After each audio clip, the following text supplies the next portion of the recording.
الحمد لله نحمده ونستعينه ونستغفره ونؤمن به ونتوكل عليه ونعوذ بالله من شرور أنفسنا ومن سيئات أعمالنا من يهده الله فلا مضل له ومن يضلله فلا هادي له ونشهد أن لا إله إلا الله وحده لا شريك له ونشهد أن سيدنا ومولانا محمدا عبده ورسوله صلى الله عليه وعلى آله وأصحابه الذين فازوا كلهم أجمعون أما بعد قال الله تبارك وتعالى في القرآن المجيد والفرقان الحميد أعوذ بالله من الشيطان الرجيم بسم الله الرحمن الرحيم يا أيها الذين آمنوا كتب عليكم الصيام كما كتب على الذين من قبلكم لعلكم تتقون وقال الله تبارك وتعالى في مقام آخر كنتم خير أمة أخرجت للناس تأمرون بالمعروف وتنهون عن المنكر وتؤمنون بالله صدق الله العظيم قال النبي صلى الله عليه وسلم بني الإسلام على 5 شهادة أن لا إله إلا الله وأن محمدا عبده ورسوله إقام الصلاة وإيتاء الزكاة وصوم رمضان والحج بيت الله من استطاع أو كما قال عليه الصلاة والسلام. قابل صد احترام بھائیوں بزرگوں،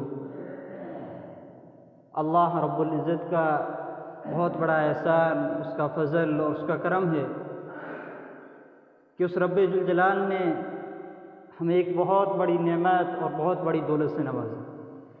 وہ نعمت، وہ دولت کیا ہے کہ اس وقت کے اندر ہم سب کو اپنے تمام مشغولیات سے نکال کر کے، اپنے کاروبار سے نکال کر کے، اپنے گھروں سے نکال کر کے اپنے ایک پاکیزہ اور مقدس گھر کے اندر آنے کی توفیق عطا فرما. اور کہ یہ نعمت اتنی بڑی نعمت ہے، اتنی بڑی دولت ہے، اس کے بارے میں آتا ہے کہ اس نعمت کی قدر اس وقت معلوم ہوگی جب ہماری دنیا کی آنکھ بند ہو جائے گی. ہمیشہ بہرحال ایک واقعہ سنتے ہیں کہ ہارون رشید ایک وقت کا بہت بڑا بادشاہ گزرا ہے. ان کے زمانے میں، ان کے دور میں ایک بہلول نام کر کے شخص رہا کرتا تھا، جو ایک دیوانہ سا سمجھا جاتا تھا. میلے کچیلے کپڑے پہنتا تھا، بال بکھرے ہوئے رہتے تھے اور یوں ہی آوارہ رہتا تھا. لیکن واقعتاً ایک ملنگ نہیں تھا، بلکہ اس کی اللہ تبارک و تعالیٰ کے یہاں بہت بڑی قدر تھی، بہت بڑی قیمت تھی.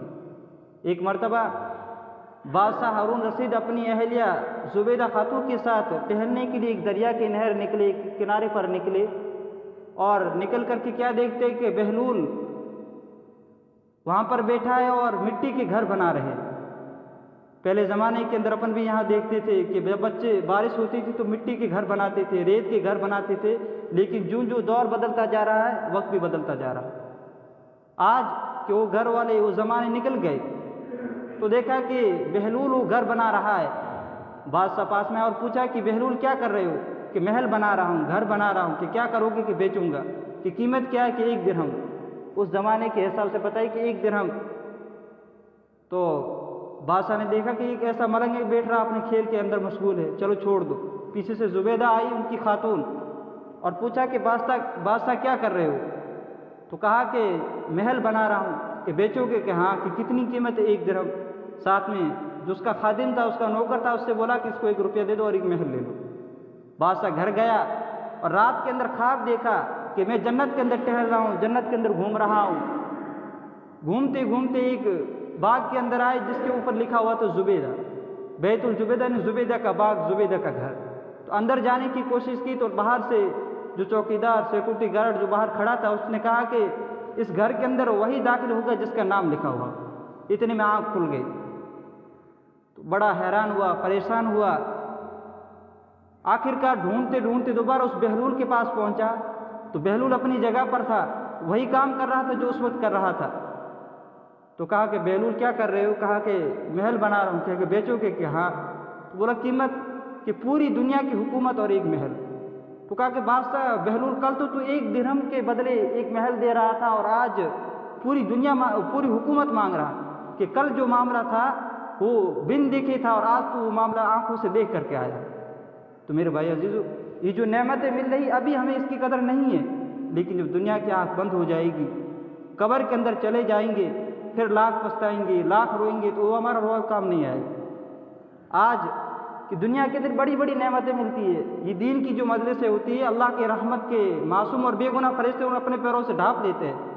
آج ہم اس کو معمولی سی مجلس سمجھتے ہیں۔ لوگ منتریوں، پردھان منتری اور بڑے بڑے نہ جانے دنیا کی نیتوں کے مجلس کے اندر بیٹھ کر اپنے آپ کو فخر محسوس کرتے ہیں، حالانکہ یہ جو مجلس ہے اس پر اللہ کے انعامات ہے، وعدے ہیں، اور آخر کے اندر اللہ کا ایک منادی پکارنے والا پکارتا ہے کہ تمہارے جتنے گناہ کیے ہوئے تھے اس گناہوں کو اللہ رب العزت نیکیوں سے اندر بدل دیے۔ لیکن کہ دوسرے مقابل دنیا کی کتنی بھی بڑی مجلس لگ جائے، لاکھوں کا مجمع ہو، کروڑوں کا مجمع ہو، اربوں خربوں کا مجمع ہو، لیکن اس پر اللہ رب العزت کا کوئی وعدہ اور انعام نہیں۔ جس مجلس کے اندر اللہ اور اس کے رسول کا نام نہیں، اس مجلس پر اللہ کا کوئی وعدہ انعام نہیں۔ لیکن ایک مجلس ہے، چند گنے چنے آدمی بیٹھے ہیں، لیکن وہاں اللہ اور اس کے رسول کا تذکرہ چل رہا ہے، تو اللہ تبارک و تعالیٰ اپنی رحمت بھیجتے ہیں، اور آخر میں کہ جتنے بندے کے گناہ کیے ہوئے تھے اس گناہوں کو نیکیوں کے اندر بدل دیتے۔ تو میرے بھائی عزیزو، یہ واقعہ اس لیے سنا ہے کہ نعمت کی قدر ہم کس طریقے سے کریں۔ تو یہ نعمت ہے کہ ہمارے ساتھ اٹھنے والے، بیٹھنے والے، آج سے ابھی دیکھ لو چند گھنٹے پہلے ہم کہاں تھے، ابھی اللہ کے ایک محبوب ترین گھر کے اندر بیٹھے۔ دنیا کے اندر اللہ رب العزت کو اگر اس روئے زمین پر کوئی سب سے زیادہ محبوب ترین جگہ ہے تو مساجد ہے۔ مساجد کے اندر کہ اللہ رب العزت کی رحمتیں اترتی ہے، اللہ رب العزت کی برکتیں نازل ہوتی ہے، اور جو شخص مسجد کے اندر آتا ہے وہ اللہ کا مہمان ہوتا ہے، اور جو اللہ کے گھر کے اندر آتا ہے وہ اللہ کا مہمان ہوتا ہے۔ مہمان کی میزبانی اللہ تعالیٰ خود کرتے ہیں، یعنی اللہ کا گھر ہے، ہم اللہ کے گھر کے اندر مہمان بن کر کے آئے۔ اللہ کے نبی علیہ السلام جب کوئی سخت امر پیش آتا تو فوراً مسجد کی طرف رخ کرتے تھے، اور آج کے زمانے کے اندر کوئی اگر مریض ہو گیا تو فوراً ڈاکٹر کی طرف رخ کریں گے، دنیا کے اسباب کی طرف رخ کریں گے کہ فلاں ڈاکٹر سے جا کر کے دعا لیں گے تو ہم صحیح ہو جائیں گے، یعنی دنیا کے اسباب کی طرف ہمارے دل جڑ گئے۔ اور اللہ کے نبی علیہ السلام کہ تھوڑی سی تیز ہوا چلی، فوراً مسجد کا رخ کیا، 2 رکعت نفل پڑھی، سورج گرہن ہو گیا، چاند گرہن ہو گیا، فوراً مسجد کا رخ کیا اور 2 رکعت نفل پڑھی۔ آج ہم مسجدوں سے دور جو ہوتے جا رہے ہیں، جو زمانہ بدلتا جا رہا، ہمارا ایمان ہمارے دلوں سے نکلتا چلا جا رہا۔ ایک اللہ والے نے مثال دی تھی کہ ایک درخت ہو، ہرا بھرا ہو، اس کے اوپر پھول ہو، پھل ہو، اور اس درخت کی جب جڑوں کو کھود لیا جاتا ہے تو وہ درخت کچھ کام کا نہیں رہتا ہے۔ آج ہم ظاہر کے اندر مسلمان ہیں، لیکن اندر سے جب اپن کو ٹٹولتے ہیں تو ہمارے اندر نبی کے سنت کا طریقہ کتنا ہے، اللہ کے احکام کتنے ہیں، اللہ کے حکم پر ہم کتنا عمل کر رہے ہیں، ذرا ہم اپنے آپ کو جب کھول کر کے دیکھیں گے تو اپنا آپ خود دیکھیں گے۔ اس لیے میرے بھائی آج ایمان ہمارے دلوں سے نکلتا جا رہا ہے۔ اب کہ رمضان المبارک کا مہینے کی آمد ہے، صرف 1 مہینہ اور چند دن باقی ہے۔ رمضان المبارک کے اندر جس طریقے سے لوگ نیکیوں کی طرف، عبادات کی طرف تیزی کے ساتھ بڑھ جاتے ہیں، اس لیے ان کو چاہیے کہ جس طریقے سے رمضان المبارک کے اندر وہ عبادت کرتے ہیں، پورا سال ایسے گزارے جیسے ایک رمضان المبارک کا مہینہ گزارتے ہیں۔ حکیم الامت حضرت مولانا آصف علی تھانوی نے اپنی کتاب خطبات حکیم الامت جلد نمبر 5 کے اندر یہ بات بتائی ہے کہ جس طریقے سے رمضان المبارک کا مہینہ ہمارے خیر اور برکت کے ساتھ، اللہ کی رحمتوں کے ساتھ گزرتا ہے، اسی طریقے سے بندے کو چاہیے کہ پورا سال ایسے گزارے۔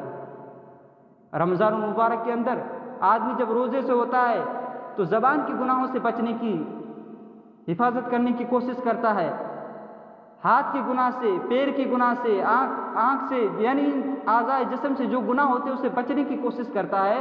تو اس کو چاہیے کہ غیر رمضان یعنی جو پورا سال ہے اس کے اندر بھی اس کو اسی طریقے سے رہنا چاہیے۔ اللہ کے نبی علیہ السلام دعا کرتے تھے، رجب کا مہینہ چل رہا ہے، آج 6 تاریخ ہو گئی ہے، اللہ کے نبی علیہ السلام دعا کرتے ہیں اللہ ہمیں رجب کے اندر اور شعبان کے اندر خوب برکت عطا فرما اور ہمیں رمضان تک پہنچا۔ دیکھ لو کہ آج سے جو پچھلا رمضان ہمارا گزرا ہے، کتنے ہمارے بھائی تھے، دوست تھے، کتنے رشتہ دار تھے جو ہمارے ساتھ موجود تھے، لیکن یہ رمضان آ رہا، کتنے چلے گئے۔ ایک وقت آئے گا ہم بھی چلے جائیں گے۔ اسی پر میں ایک اور واقعہ سناتا ہوں کہ بہلول، اور وہی بات سے جو ابھی چند منٹ پہلے واقعہ سنایا کہ بہلول اپنے مین چوراستے پر، مین روڈ پر بیٹھا اور کچھ لکیریں کر رہا اور مٹا رہا ہے۔ خلیفہ ہارون رشید اپنے لشکر کے ساتھ کہیں جا رہے تھے، فوج کے ساتھ، تو کسی آدمی کو بولا کہ اس کو جاؤ اور اٹھا لو کہ یہاں سے لوگوں کی سواریاں گزرتی ہے، کہیں ایسا نہ ہو کہ کوئی کچل ڈالے۔ تو کہا کہ بادشاہ سلامت، میں اللہ اور اس کے بندوں کے درمیان صلح کرانا چاہ رہا ہوں، لیکن آج بندے ماننے کے لیے تیار نہیں ہیں، اس کا رب ماننے کے لیے تیار ہے۔ چند دنوں کے بعد بادشاہ قبرستان کے اندر پہنچتا ہے تو دیکھتا ہے کہ وہی بہلول قبرستان کے اندر بیٹھا اور لکیریں کر رہا مٹا رہا۔ تو کہا کہ بہلول تو اس دن تو مین چوراستے پر تھا اور آج قبرستان کے۔ بادشاہ سلامت، کام وہی جو اس دن تھا، صرف جگہ بدلی ہے، کہ آج بندے ماننے کے لیے تیار ہے لیکن اس کا رب ماننے کے لیے تیار نہیں۔ پھر بھائی قبر کے اندر جا کر کے اگر خون کے آنسو بھی روئیں گے تو ہمارے کچھ کام آنے والے نہیں۔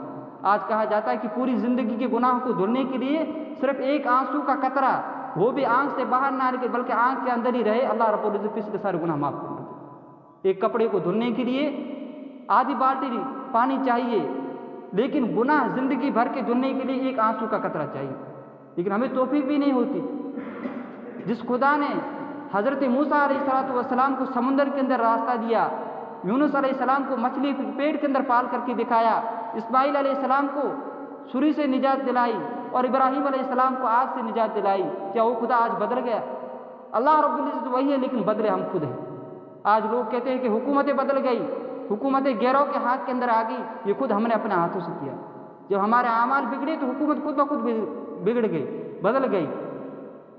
آج کہ ہم نے اللہ کا قرب چھوڑ دیا، اللہ کا دین، اللہ کی شریعت ہماری زندگیوں سے نکلتی چلی گئی۔ کفار اور مشرکین کو یہ کہنے کا موقع مل رہا ہے کہ اگر تمہیں اپنے نبی کی سنت سے محبت ہوتی، اگر تم سے اپنے نبی کی سنت سے محبت ہوتی تو تم اس کو کٹا کر کے نالی کے اندر نہ بہاتے۔ آج میرے بھائی عزیزو دیکھ لو،